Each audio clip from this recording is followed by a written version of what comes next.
Challenge একটা সরকারের জন্য যেরকম হয় গতানুগতিক কিছু চ্যালেঞ্জ তো থাকেই, তবে এখন একটা প্রক্রিয়া শুরু হয়েছে যে বিভিন্ন সংস্কার বিষয়ে ঐক্যমতটা গড়া। সেটা অবশ্যই একটা প্রসেসের ভিতর যেতে হবে। ওটাকে চ্যালেঞ্জ বলেন আর না বলেন, একটা প্রসেস তো বটেই। হ্যাঁ, ওইটাতে সবাইকে নিয়ে একসাথে এগিয়ে যাওয়াটা হচ্ছে একটা বড় জায়গা আমাদের জন্য আমি মনে করি। আরেকটা হচ্ছে যে নির্বাচনটা সুষ্ঠুভাবে করে দেওয়া, জনগণের প্রত্যাশা পূরণ করা।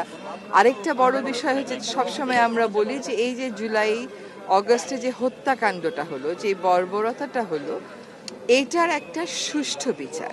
এখন আমাদের সীমিত সময়ে আমরা অবশ্যই চেষ্টা করব যে মানুষকে এই বিচারের কিছু কিছু রায় যদি মানুষের সামনে দিতে পারি, তাদের মধ্যে যেন ওই আস্থাটা আসে যে সত্যি এই বর্বরতার একটা বিচার।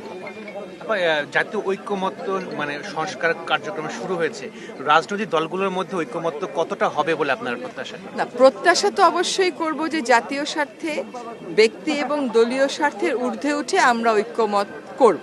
কিন্তু এক একজন মানুষ তো এক একটা বিষয় এক একভাবে দেখে, দৃষ্টিভঙ্গি এক একভাবে আনে। তো সেই দৃষ্টিভঙ্গির যে তফাৎগুলো আছে সেগুলোকে কমিয়ে কমিয়ে একটা জায়গায় নিয়ে আসা, সেটা একটু সময় লাগবে, একটা প্রক্রিয়ার ব্যাপার। সেখানে নিশ্চয়ই তারা সব কিছুর ঊর্ধ্বে উঠে জাতীয় স্বার্থকেই প্রাধান্য দেবেন, এবং তারা তো আরও অনেক বেশি অভিজ্ঞ আমাদের অনেকের চাইতে, তাই না?